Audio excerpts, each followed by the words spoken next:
Good afternoon, everybody. Apologize for the late start today. Almost. I do not have anything at the top, Kevin, so we can go straight to your questions. Okay, Josh. So I was wondering if the White House had any feedback on how it felt arguments went this morning in the landmark immigration case.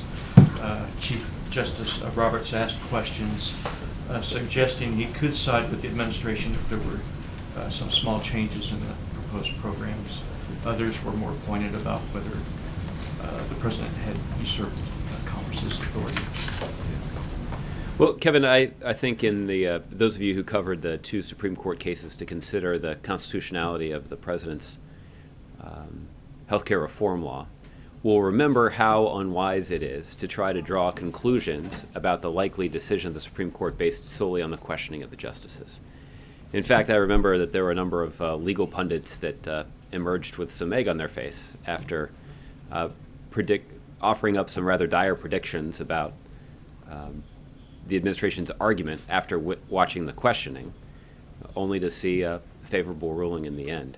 So at this point, I'm going to withhold any prognostications on the part of the administration and just reiterate our continued confidence in the power of the legal argument that the Solicitor General presented to the court today. Thank you. Can you speak as to why the president signed off on the U.S. deploying 200 additional troops to Iraq and to sending Apache helicopters for the first time into the fight against the Islamic State group in Iraq? Is this a short-term increase? Did the Pentagon indicate that was the right number? This is, well, I can tell you that Secretary Carter is traveling in the region today. He was in Iraq today, meeting with Iraqi officials to discuss these enhancements to our counter-ISIL campaign. All of the work that takes place inside of Iraq by the United States military is closely coordinated with the Iraqi government and Iraqi forces. Obviously, Iraq is a sovereign nation, and making decisions like retaking Mosul from ISIL will be decisions that are made by the Iraqi government. What the United States has sought to do at every turn is to support our partners in Iraq as they implement a political strategy to unite the country, but also as they carry out a military strategy to drive ISIL out of those areas of Iraq where they have encroached. The president's instructions to his national security team have consistently been to look for opportunities to reinforce those elements of our campaign that are showing some progress. And the announcements that Secretary Carter made earlier today are consistent with that instruction from the president, and these enhancements are consistent with recommendations that the president received from his military advisors. Thank you. Tim? Could you confirm whether the First Lady and the girls are going to be going on any part of the president's trip? Tim, as you may have seen, the First Lady will join the president for part of his trip in the UK. But for more details on the travel of the First Family, I'd refer you to the First Lady's office. Okay. And the oil producer talks in Doha fell apart last night. Is there any concern, does the administration concern that Saudi Arabia could embark on another effort to gain market share and the oil price would go down and that would hurt U.S. producers?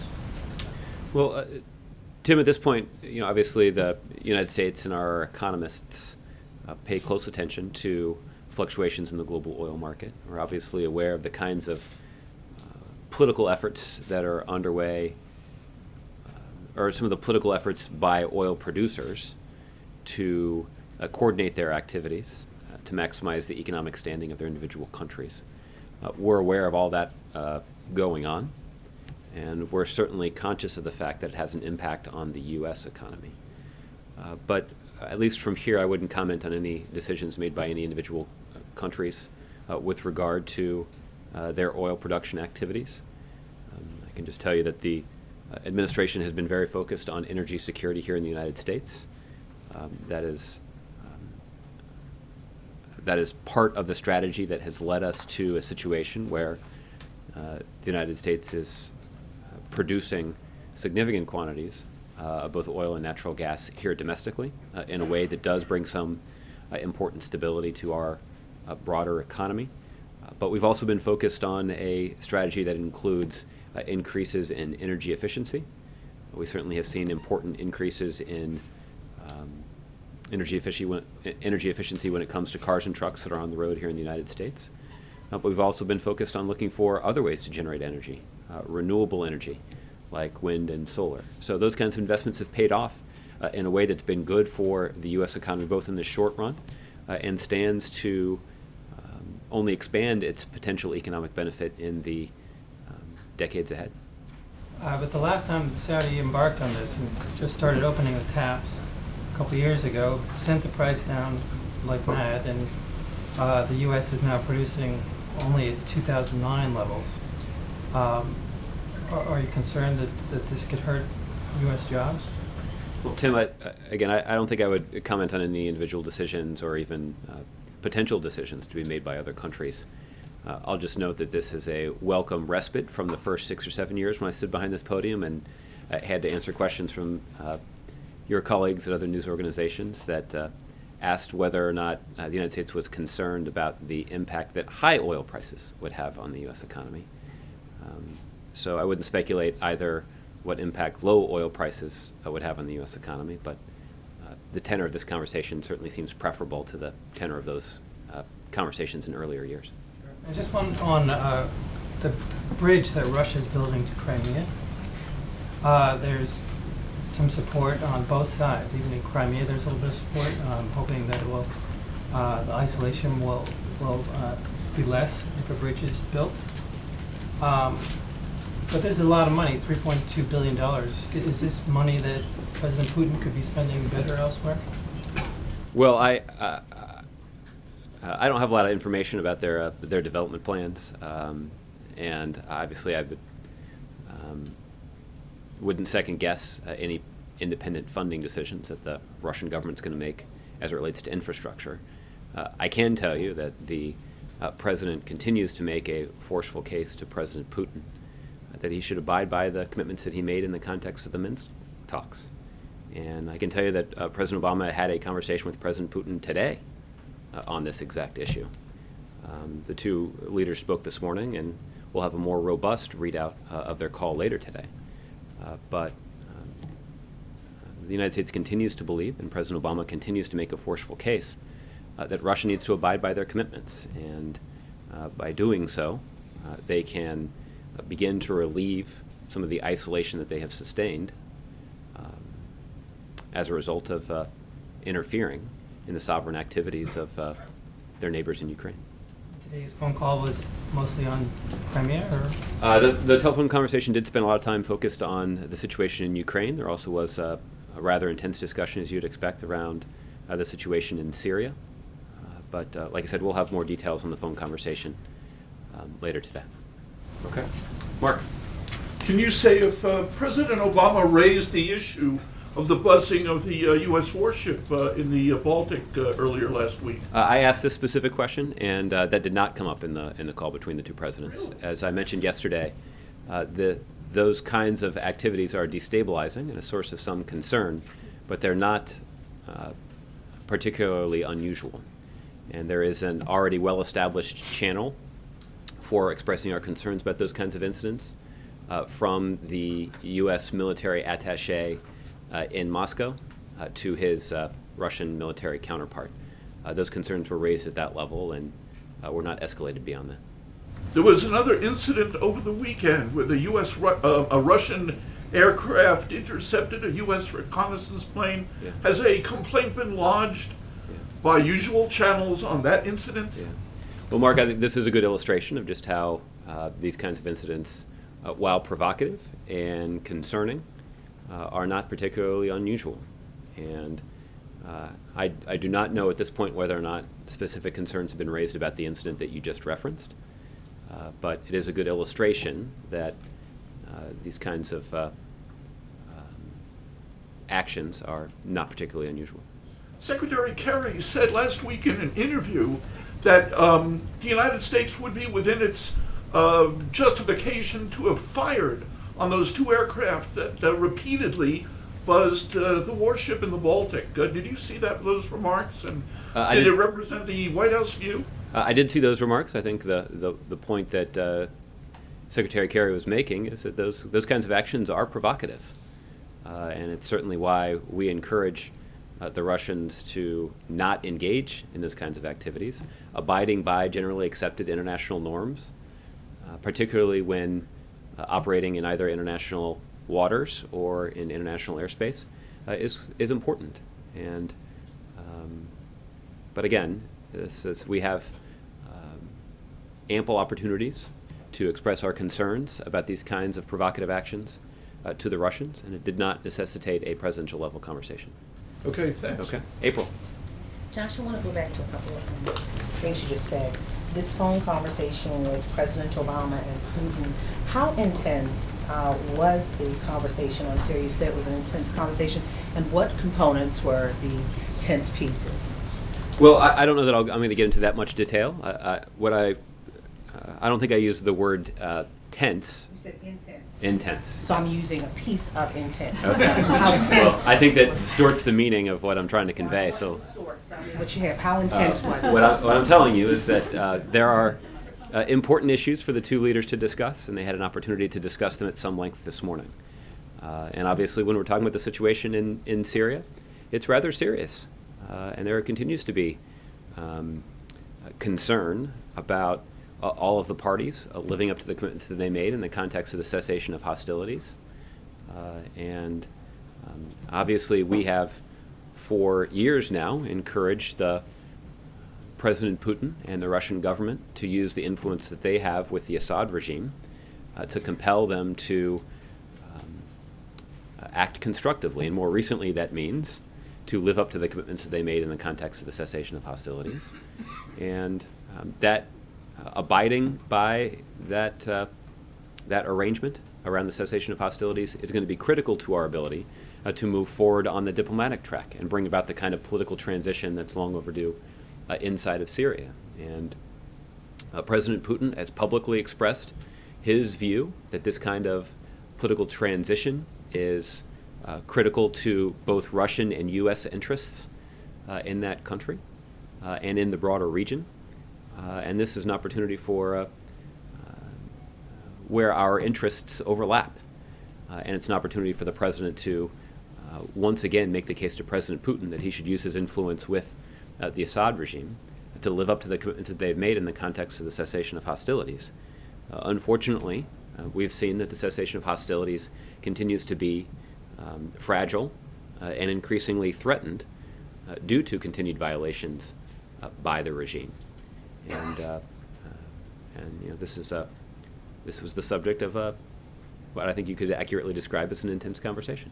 Was there more consternation that resulted from this meeting, from this phone conversation between the two?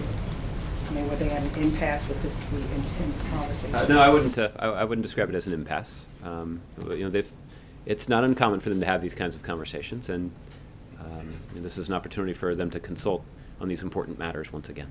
All right, and lastly, going back to the Merrick nomination, it's been said now from some members on Capitol Hill that the president did reach out to some members of the Congressional Black Caucus as they were still angry about the fact, upset about the fact that a black person or a black female was not nominated. And I understand that I know a couple of people, to include Congressman James Clyburn, that the president actually reached out to and talked to. Could you talk to us about some of those calls that the president made and the talks that he had with the members of the CBC? Well, I'm not aware of any conversations like that have occurred recently. The president did address this at some length when he traveled to the University of Chicago a week and a half ago. The president talked about his unparalleled record of appointing people to the federal bench to ensure that that institution reflects the diversity of the country. And you know, we've been through the statistics before about what the president's record looks like. The president's appointed 117 minority judges. That's more than any president in history. 9 African-American circuit court judges, which is as many as any other president in history. 26 African-American female judges, 37 Hispanic judges, 20 judges from the APA, APIA community.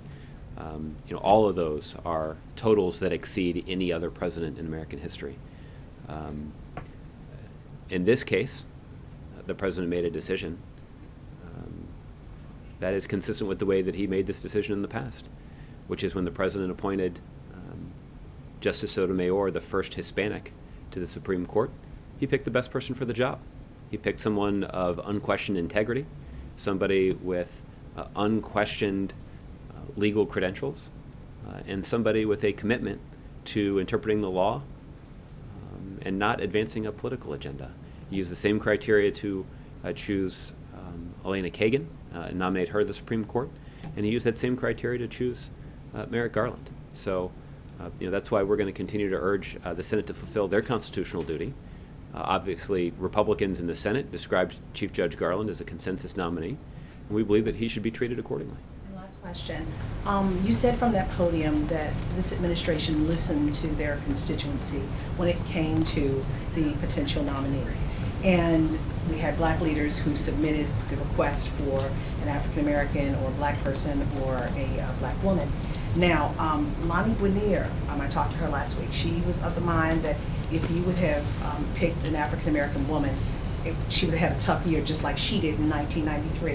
When you laid out all the requests and looked at the landscape, was that part of the equation that if you did nominate an African American woman, you might have gotten the same thing that you received when Clinton nominated Lonnie Guinier in 1993? Well, I don't think there was any previous presidential appointment that came to mind. I think in this case, the president was focused on fulfilling his constitutional responsibility. And the president was convinced that the American people would be best served by the president choosing the very best person for the job. And that's exactly what he's done. The president chose somebody who, in the form of Chief Judge Garland, who is the chief judge on the second highest court in the land. Chief Judge Garland has more experience on the federal bench than any other Supreme Court nominee in American history. That's why, we've seen Republicans describe him in the past as being a consensus nominee. And just in the last week, we heard Republican Senator Rob Portman from Ohio describe Chief Judge Garland as, quote, an impressive guy. You heard Republican Senator Pat Toomey from Pennsylvania describe Chief Judge Garland as very, very smart, very knowledgeable. Last week, Senator Flake described Chief Judge Garland as, quote, obviously a man of accomplishment and keen intellect.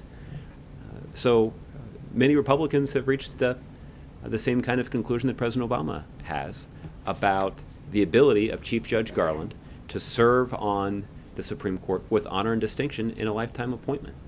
And that's the assessment that people make when they set aside politics. It's only when politics intrude that Republicans step forward and say that they're not going to consider anybody that's been appointed by President Obama. They're not doing that because they're concerned with who President Obama appointed. They're doing that because they are in a different political party than President Barack Obama. That intrusion of partisan politics into the Supreme Court process is not good for our country. It's inconsistent with most Americans' understanding of the Constitution. It's also inconsistent with most Americans' understanding of what the Senate's job is. And that's why I think you have seen some traction around this argument that Republicans are not doing their job. They have failed. They have dropped the ball when it comes to fulfilling their responsibility to consider the appointment that the president has thoughtfully put forward. There are, I guess one thing I can tell you is that there are some meetings that Chief Judge Garland will participate in this week. He will do meetings with 5 different senators over the course of this week. On Tuesday, he'll meet with Senator Debbie Stabenow of Michigan. On Wednesday, Chief Judge Garland will meet with Senators Lindsey Graham and Bill Nelson. Those will be separate meetings. And then on Thursday, Chief Judge Garland, although it'd be interesting if they did it together, I guess, but they'll be separate. And then on Thursday, Chief Judge Garland will meet with Senator Menendez and Senator Kaine. So at the end of this week, Chief Judge Garland will have met with, I believe, that would bring the total to 40 United States senators, including 10 Republican United States senators. So he continues to fulfill his responsibility to engage with members of Congress. These kinds of private meetings have long been a precursor to a more public hearing or a public hearing. And this is the case that we're going to continue to make, that when you hear Republicans say that they don't want a hearing, frankly, it's because they're concerned that Chief Judge Garland is going to do well in the hearing. And they don't want the American people to be left with the impression that this individual deserves a lifetime appointment on the Supreme Court, because it's then going to make it harder, even harder than it already is, for them to block his nomination. So, we're going to continue to make the case that Republicans in the Senate should do their job, and hopefully they will. Okay, Mary. Back on the 28 pages of the 9/11 report, you said last week that you checked to see if the president had actually read those pages. Just wondering if you've had a chance to get that answer and if he does support declassifying those pages. Well, I don't know whether or not he's read the 28 pages. Obviously, there is a process that's underway at the Office of the Director of National Intelligence to consider those 28 pages and determine how much, if any, of those documents can be declassified and released. There's a well-established process for this, and I'd refer you to Director Clapper's office for an update on where that process stands and how soon a decision about a potential release could be made. What's your response to 9/11 families who feel that by opposing the Schumer-Cornyn legislation that the administration is siding with Saudi Arabia instead of with the victims? Well, our concerns about this law are not related to its impact on our relationship with one particular country. In fact, our concern is about an important principle of international law. The whole notion of sovereign immunity is at stake, and it is one that has more significant consequences for the United States than any other country. The concern that we have is simply this. It could put the United States and our taxpayers and our service members and our diplomats at significant risk if other countries were to adopt a similar law. Let me give you one example. There's obviously the United States is involved in a wide variety of humanitarian relief efforts in countries around the world at any given time. If somebody decided that they were unhappy with the way that those humanitarian relief efforts were being carried out, you can imagine someone in some faraway country would file a lawsuit against the United States for our humanitarian relief efforts. This, again, could potentially put the United States and our taxpayers at risk. It could also put individual U.S. service members who are often involved in those humanitarian efforts at risk as well. That's why this principle of sovereign immunity is critically important. It allows countries to resolve their differences through diplomacy and not through the courts in one country or the other. We continue to believe that the concerns that we have with Saudi Arabia can be addressed through diplomacy. Of course, they're an important counterterrorism partner to the United States. There are a variety of areas where we work closely together. Everything from trying to resolve the situation in Syria to degrading and ultimately destroying ISIL to fighting al-Qaeda in Yemen or to counter Iran's malign activities in the region. Those are all areas where the United States and Saudi Arabia work effectively together in a way that advances our shared interests. But we surely do not agree on everything. But our differences are differences that can be resolved through diplomacy and don't have to be resolved in a way that opens up the United States to significant potential vulnerability in a whole host of countries around the world. And do you expect that this issue, both the legislation and the 28 pages, will be brought up later this week when the president meets with the King? Well, I don't know at this point. I don't know that they'll necessarily be on the president's agenda. Obviously, there are a lot of important things for us to discuss. I outlined a few of them, particularly as it relates to Iran and ISIL and even the situation in Yemen. The president convened Saudi Arabia and the other GCC countries at Camp David last May. And at that summit, the president was focused on helping the GCC countries improve their coordination and cooperation so that they could work more effectively together in cooperation to advance their security interests. And the United States can certainly play a helpful role in facilitating that cooperation, both using our expertise, but in some cases offering our technology and equipment. So, we obviously have a long agenda when we get there. But look, if this issue were to come up, obviously, I think the situation that I have described in terms of the potential consequences of rolling back this core principle of international law is how the president would explain our position to his counterparts. And just one question on Zika. If Congress does not go ahead and approve the $1.9 billion in funding that you're asking for, what's Plan B, or what comes next? Dr. Fauci over the weekend said you would have to pull from other areas to continue, for instance, the vaccine development that's underway. Have you started the process to identify what other areas you could draw funding from? Well, I think you'd have to talk to both Dr. Frieden at CDC and Dr. Fauci at NIH for a detailed answer to that question. I can tell you that what both of them have done as a matter of just being responsible public health professionals is they've been forced to prioritize. And that has meant pulling resources away from some core priorities to focus on this emerging threat. That's a significant problem, particularly when you consider that there's no good reason that Congress hasn't acted. This is not right now an urgent situation. For the last 2 months, it's been a situation that has called for congressional action. That's why we put forward a detailed proposal for members of Congress to act on. Instead, Republicans in Congress have done little to nothing to address this issue for the last 2 months. And the opportunity to get ahead of this potentially serious situation is washing away. And that's a significant problem. So, we've already seen our public health experts do the responsible thing and begin to focus on what resources can be used to address the threat from Zika, but they are insufficient. And we need Congress to fulfill its responsibility to put the public health and well-being of the American people first, and to act on the Zika funding request that we've put forward now nearly 2 months ago. Okay. Suzanne. Yeah, I want to go back to Saudi Arabia.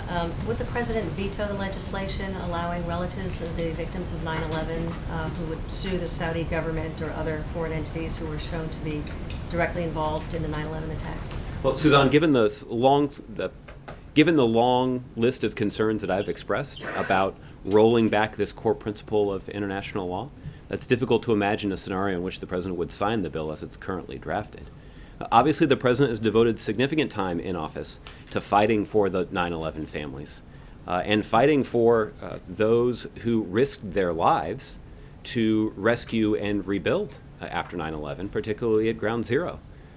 So the priority that the president places on these issues is well documented, and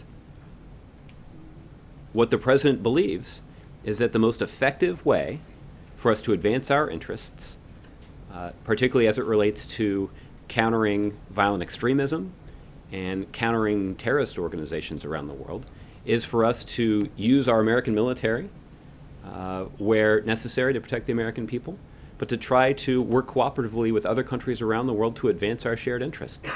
And since 9/11, we have seen a genuine focus on the part of the Saudis to countering those who seek to propagate extremist ideology. We recognize, and the Saudis now recognize, just how dangerous that is. And the United States and Saudi Arabia now work together to counter those who seek to advance these ideologies. And we do that in a way that demonstrates the ability of our two nations to cooperate, particularly on issues that are important to the national security of the citizens in both our countries. The Saudi official has threatened to sell billions of U.S. assets if the legislation passes. Is the president going to address that with the royalty? Well, again, I don't know that this issue is going to come up in their meetings, but in part because I'm confident that the Saudis recognize, just as much as we do, our shared interest in preserving the stability of the global financial system. But the administration, what is the response to that threat? Well, again, I think that I feel confident in telling you that the Saudis recognize the shared interest that the United States and Saudi Arabia have in protecting the stability of the international financial system. Is the administration dismissing this threat? I mean, what is? Well, I think I've been pretty clear in answering your question. On another topic, the bus explosion in Jerusalem. There's been conflicting reports in terms of an explosion regarding a terrorist threat, or if it was something mechanical. Do you have anything? I don't have any firsthand information about this. Obviously, we're aware of those reports, and law enforcement officials in Israel are taking a close look at this, as they should. And I'm confident that that they'll take a close look at this, and that U.S. officials will stay in touch with them on this matter. And finally, on immigration, the Supreme Court today outside, there were many undocumented immigrants who really wanted to know from the administration what they should do. If the Supreme Court comes back and supports the administration's deferred action programs, knowing that this is something that could be changed or reversed under a Republican administration, whether or not they should in fact come out of the shadows with just months away from potentially facing that kind of risk. I mean, is there an advice or guidance that the administration is giving to those people? Well, at this point, we're going to wait and see what the Supreme Court decides. That's what our process, that's what our legal process dictates. And obviously the U.S. government and the Obama administration has been deeply engaged in that process, and we have made strong arguments before the courts about the wisdom of this approach. We've also made strong arguments about how the approach that President Obama has pursued to use his executive authority to bring greater accountability to our immigration system is consistent with the way that President Reagan and President George H.W. Bush used their executive authority. Both of those presidents used their executive authority to offer relief to undocumented immigrants and offered them the opportunity to get a job in the United States. And that was relief that was granted to about 40% of the undocumented population in the United States at the time. President Obama has used the same authority to do exactly the same kind of thing. That's why we continue to be confident in the persuasiveness of the arguments that we have made before the courts. But at this point, it's unclear exactly what impact this will have on the policy process and in our ability to implement this policy decision that the president and his team have made here. So once we have greater clarity from the Supreme Court, we'll be able to offer clearer guidance to those who are eager to get that relief. Okay? Chip? Yeah, Judge, you said ask Director Clapper about the 28 pages, but isn't this a decision that is of such magnitude that it would be decided by the president himself eventually? At this point, this is something that that the Office of the Director of National Intelligence is handling consistent with the well-established process for declassifying sensitive national security material. Well, won't the president make the decision himself eventually? Not necessarily. This is something that our intelligence community does routinely, and at this point, I would. There's nothing routine about this. I mean, this is a major document. This isn't just another classified document that they have to decide whether to declassify or not. No, I would acknowledge that there is something that this is. Well, it's significant because it relates to the obviously the biggest terrorist attack that's been carried out on American soil, and so it's obviously something that the intelligence community takes quite seriously. But they take all these matters quite seriously, and there's a well-established. The president himself may not make this decision. What I'm saying is that there is a well-established process that the intelligence community has for considering these kinds of questions, and right now, that is the process that we're in the middle of. In the Supreme Court, do you think, or does the president think, and maybe you've addressed this before, I'm not here all the time now, but does the president think that decisions of this level of importance should be postponed until there are 9 members on the Supreme Court?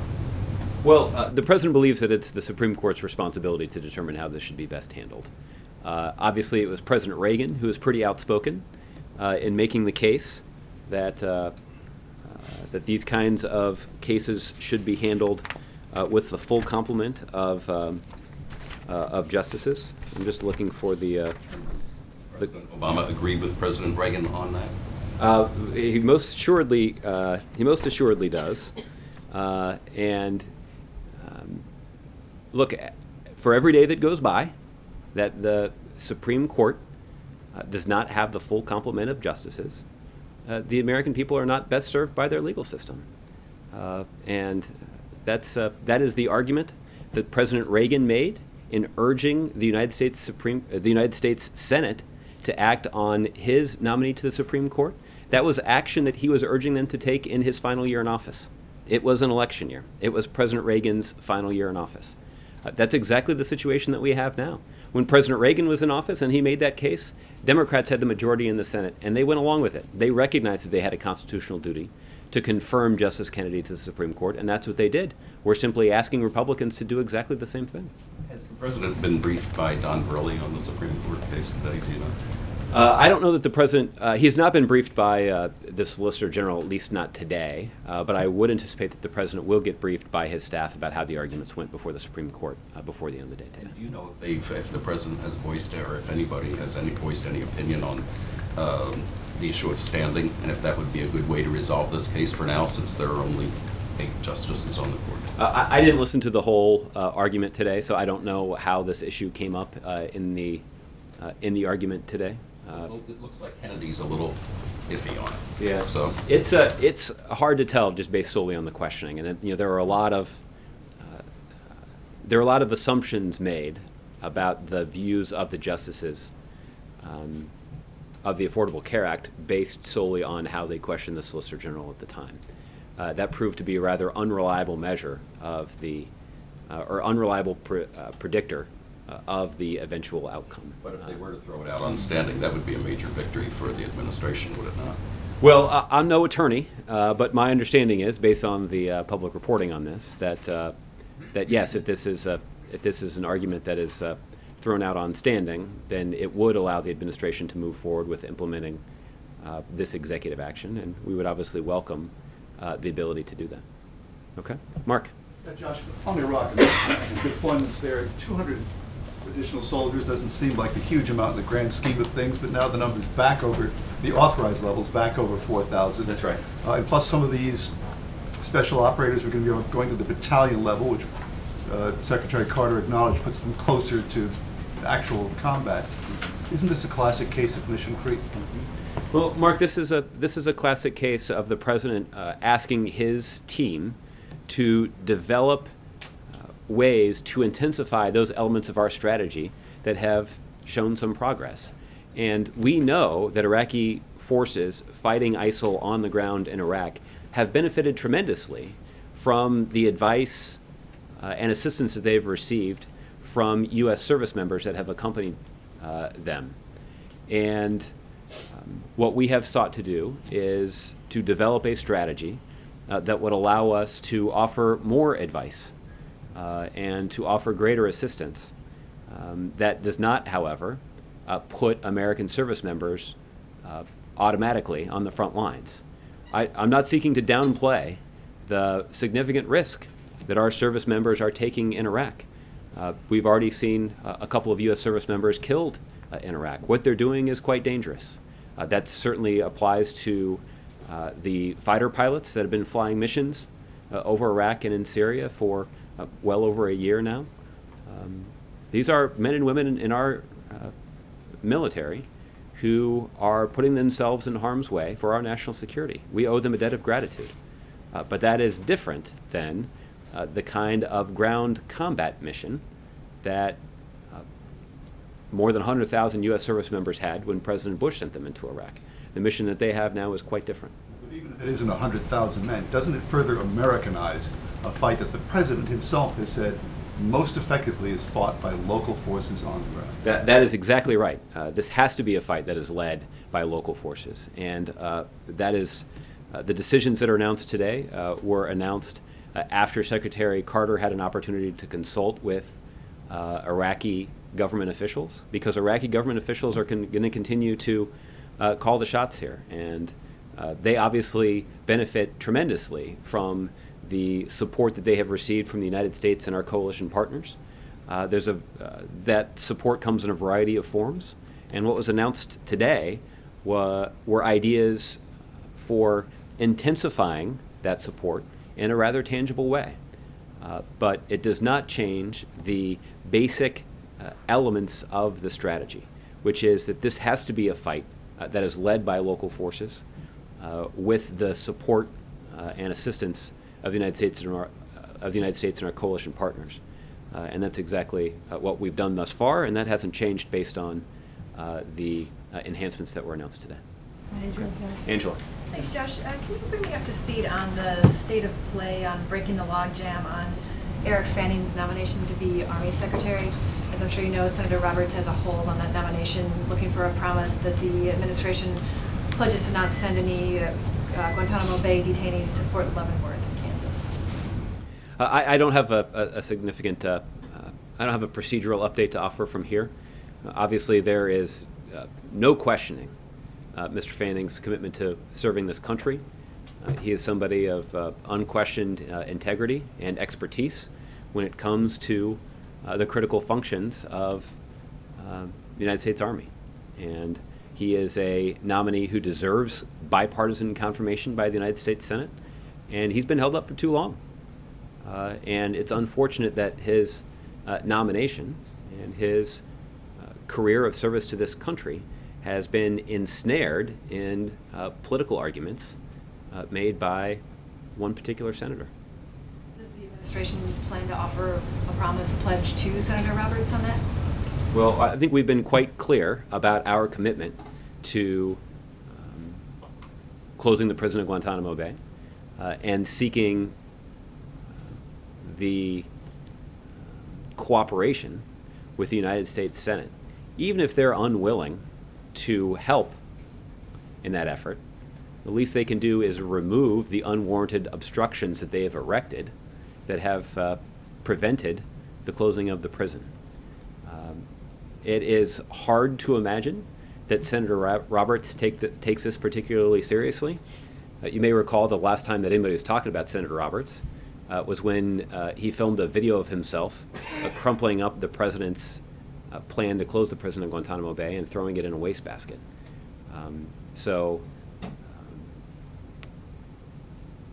Maybe he relishes the opportunity to be before the camera, but it's not apparent that he takes this critically important national security issue all that seriously. One follow-up also on the call with Putin. Was that call initiated by the U.S. or by Russia today? I don't know who initiated the phone call today. And do you have a length of time approximately that that call lasted? No, but we'll look into it for you. I don't have all the details of that. Byron. Thanks, Josh. Can you be more specific about the White House position on Saudi threats to sell off U.S. assets if the 9/11 bill passes? Are you saying you don't think Saudi Arabia will follow through with this threat, or that the president would veto this bill so we wouldn't actually see this come to a head? Is the White House concerned about it? How do we interpret your answer earlier? Well, Byron, I tried to be as clear as I could be. Again, I outlined the significant concerns that the United States has and the administration has with the idea of rolling back this key principle of international law. This question of sovereign immunity is something that protects the ability of the United States to work closely with countries all around the world.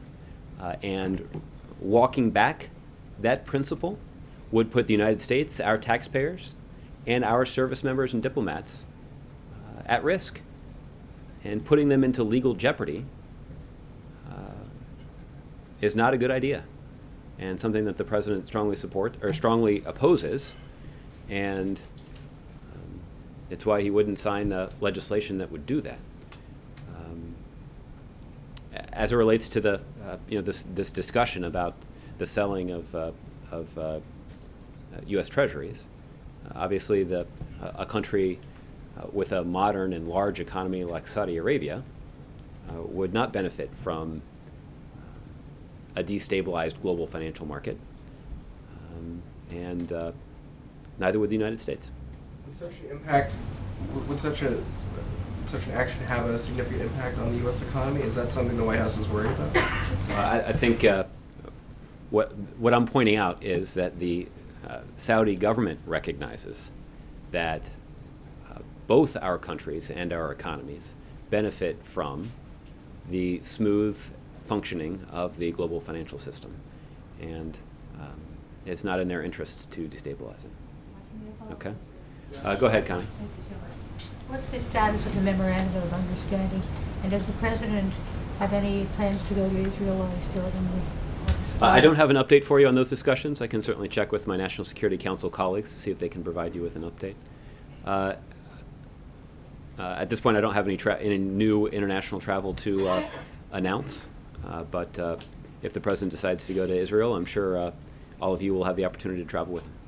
How long would we have to pay on him? Well, as I mentioned, I guess a number of times over the years, the best way to evaluate the relationship between our two countries is not based on the pleasantries that are exchanged in private conversations, but rather on the commitment of the leaders of two countries to working together and cooperating to advance the interests of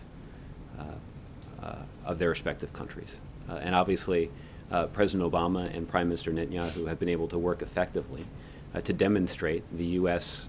rock-solid commitment to Israel's national security. In fact, it was Prime Minister Netanyahu himself who indicated that the security cooperation between Israel and the United States under President Obama's leadership was unprecedented.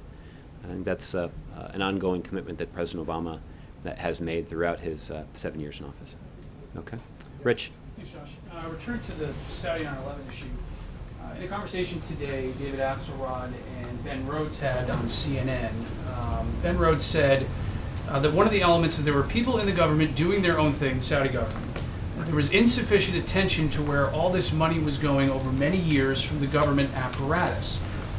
If that is the case, shouldn't then there be some holding of responsibility by someone in the Saudi government? And doesn't that underscore those who support this bill and their argument?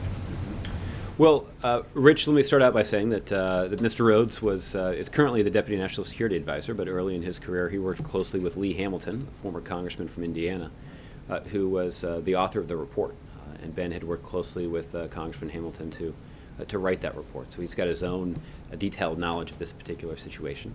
Obviously, that report concluded that they were not able to find any evidence that the Saudi government as an institution or that senior Saudi government officials were knowingly supportive of the 9/11 plotters. That's something that's included in the report. That's a report that's been declassified and available to the public and has been available for years. Notably doesn't mention those beneath that, and that's what he's talking about here. Well, I didn't look at the whole conversation, and I think what he's referring to is something that is included in the 9/11 Commission report. More generally, I just want to go back to the fact that our concerns with the way that the law is currently written stems from our view that protecting sovereign immunity is more important for the United States than it is for any other country. And walking back from that core international legal principle could have a significant and negative impact on our ability to do business around the world. Even worse, it could put U.S. service members and diplomats into legal jeopardy in other countries' courts. And that's not going to advance our interests. That's not going to make us safer. It would only make it harder for us to effectively engage and coordinate and cooperate with countries around the world, including Saudi Arabia, who has been helpful in our effort to degrade and ultimately destroy ISIL, to go after al-Qaeda elements in Yemen, and to counter Iran's malign activities throughout the Middle East. So this particular principle that we're discussing is not just about our relationship with one country, it's about the United States' relationship and our ability to work with countries all around the world. So ruling out the court system as a venue, what recourse do the 9/11 families have if there's an acknowledgement that there perhaps are some within a foreign government who may be responsible? Well, Rich, what I can tell you is that the administration has worked aggressively to support the 9/11 families seeking compensation, and we have worked hard to support and offered our full-throated support to the rescue workers who risked their lives to rescue and rebuild rescue innocent Americans and to rebuild at ground zero. That's the president's record when it comes to 9/11 and supporting those who lost loved ones on 9/11. The legacy of that event is that President Obama has also sought to make protecting the American people his #1 priority. And he's worked with our allies and partners around the globe to counter terrorism, to advance our national security, and to advance our interests. And the truth is, countries like Saudi Arabia, a country like Saudi Arabia is a good example. We certainly do not agree with everything that Saudi Arabia does, and there are numerous differences between our two countries. But the fact remains that the United States and Saudi Arabia are able to coordinate effectively to counter terrorism, to combat extremists, to degrade and destroy ISIL, and to advance the security interests of both of our countries. That's why this kind of cooperation is critically important. It's why the president hosted Saudi Arabia and the other GCC countries at Camp David last spring, and it's why he's traveling to Saudi Arabia this week to meet with Saudi leaders and the leaders of GCC countries to talk about deepening our cooperation and ensuring that as they work together to provide for their own security, that the United States can continue to facilitate improved cooperation among them. Has the president conducted any personal outreach on this bill? Congressional outreach? I'm not aware of any presidential level conversations about this particular pice of legislation. And just one more question on the $750 billion.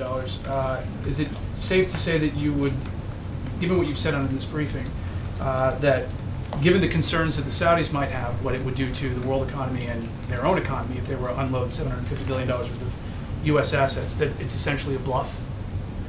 Well, again, the principle that I've repeatedly stated, I'll state one more time, which is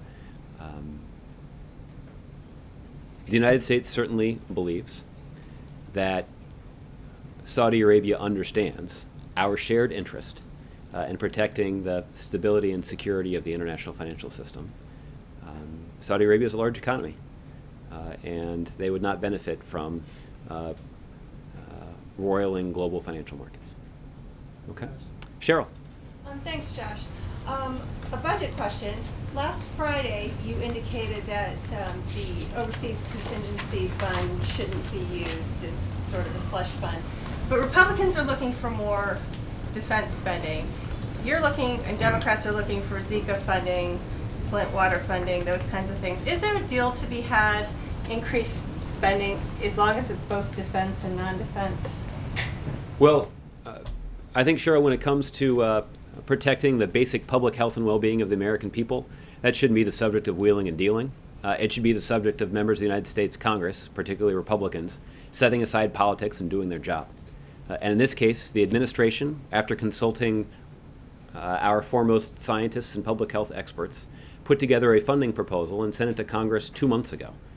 Congress has not acted on that funding proposal. And instead, our public health professionals have been forced to pull money from other critical functions in order to try to begin the work of preparing for the Zika virus, when the truth is, if Congress had acted as the way you would expect them to, that money would have already been provided, and our public health professionals would be farther along in their work to protect the country from the Zika virus, and our state and local partners around the country who will be at the front lines of this would be better prepared to, for example, eradicate mosquito populations or to target mosquito populations to prevent an outbreak.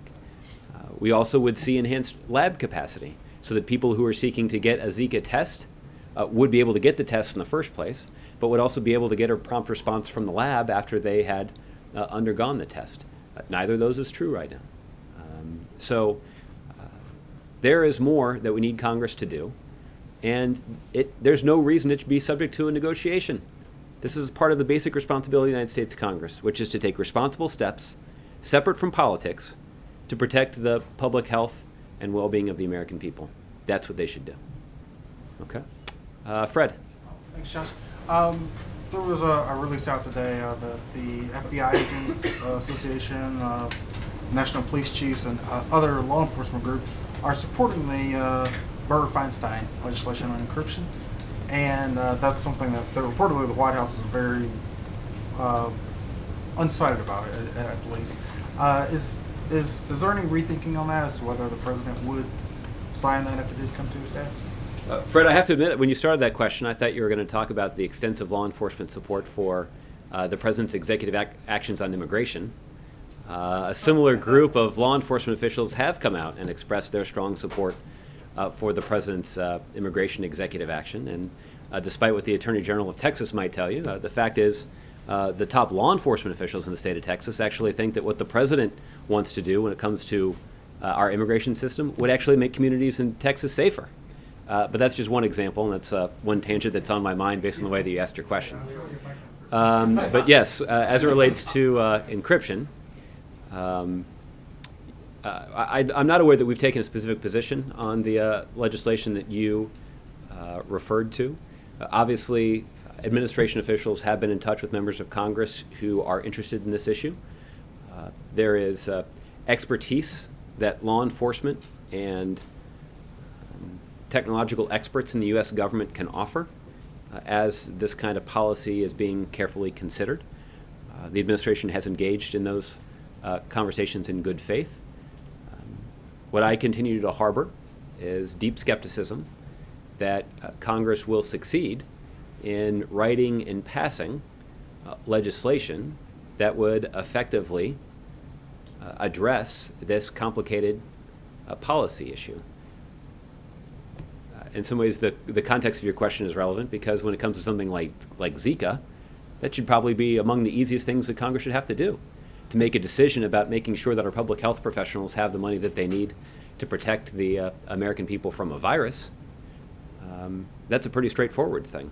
When it comes to encryption, that's much more complicated. We're talking about a technology that's rapidly changing and questions about deeply held principles related to both national security and privacy.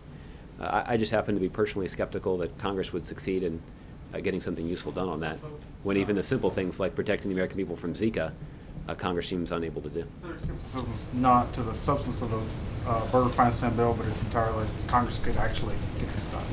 Well, I think it's I think a congressional process that yields a piece of legislation that is both effective in addressing the problem and capable of passing both Republican-led bodies in Congress, yes, I'm quite skeptical that that will happen. And another question. Last week, the House Freedom Caucus is called again for the impeachment of the IRS commissioner. The House Oversight Committee had initially put this idea forward. First, is there a White House response to that? And secondly, does the president have full confidence in the IRS commissioner? Of course he does. It is ridiculous for Republicans in Congress who seek to gut funding for the IRS. In some cases, they actually call for the outright abolition of the agency, to be a fair arbiter of the effectiveness of the IRS commissioner. The fact is, Mr. Koskinen has an extraordinarily difficult job, and it's made only more difficult because Republicans seek to try to cut the funding of his agency. He is somebody who undertakes that work with a lot of professionalism and seriousness of purpose, and he deserves our gratitude for his good work. Okay? Dave. Josh, there was a GAO report out today that said the VA is still having significant problems fixing, that veterans are still waiting long periods of time to get appointments in the healthcare system, and that the department has not solved the problem. Is the president frustrated at the pace of this? Well, there is no denying that the problems that the VA has encountered for more than a decade now have been deeply entrenched. And there are critically important reforms that are having a positive impact. And we've made important progress in ensuring that our veterans get the benefits that they have so richly earned. That said, there's more work that needs to be done to implement those reforms and to continue to accelerate the progress of those reforms. And that's something that that VA Secretary McDonald is intensely focused on. He does that work with the strong support of the president, because President Obama has made this a priority. And we're committed to making sure that we serve our veterans well. And there's more work that needs to be done to make sure that we realize that goal. The administration only has a few months left to tackle this problem. How confident is the White House that you're going to resolve it by the time you leave office? Well, I think that there's no denying that in the first 7 years of the Obama administration, that we've made remarkable progress in improving the service delivery system and drastically reducing the backlog in benefits claims. So that progress has been important, but there's nobody right now that's satisfied. We know that there's a lot more important work to be done, and when you're talking about making sure that the bravest Americans have gotten their due, have gotten what they were promised, that's an important priority. It's certainly one that this president takes very seriously, and he certainly is not going to be satisfied until all of that work has gotten done. Okay? Thank you, Josh. John, I'll give you the last one. Josh. The President obviously also has a lot of confidence in the Solicitor General, who argued the case on behalf of the administration today. Did the President consult with Mr. Verrilli over the arguments that he was going to put forward before the Supreme Court today? And on the back end, did he get a debriefing from Mr. Verrilli about how things went today at the Supreme Court? I don't know how much conversation that they had prior to the arguments. I can tell you that the president will get a briefing from his staff before the end of the day today on how the arguments went. I don't know that Mr. Verrilli will offer that briefing in person, but it will be an opportunity for the president to hear how the case went. Obviously, Mr. Verrilli is someone who has been through the ringer here several times, and I think by any assessment is somebody that has a sterling track record, particularly on the most important cases in representing the federal government before the Supreme Court. So the President's confidence in Solicitor General Verrilli is quite well earned, and that confidence in Mr. Verrilli and his abilities has paid off, not just for the President, but for the American people who've enjoyed significant benefits from the Affordable Care Act, for example, as a result of Mr. Verrilli's effective advocacy before the Supreme Court. Okay. Thanks, everybody. We'll see you tomorrow. Have a good day.